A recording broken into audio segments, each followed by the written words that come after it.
Hi guys, my name is Nikki and I just started my Redbubble store this July 14 to be exact.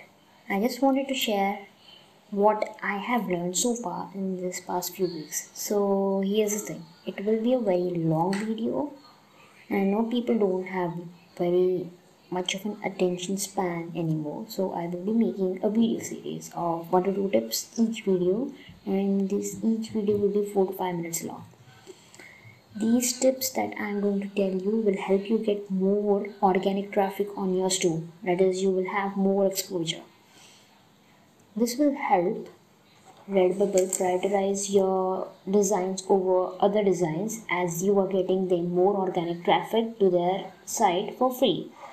So in turn, they will help you by making your product be on the first page of that search item page list, and this will eventually lead you to more sales. So I hope you want this type of video, and if you want this, please give this video a like and subscribe to my channel, because this will motivate me to actually do this series. Anyways, thank you.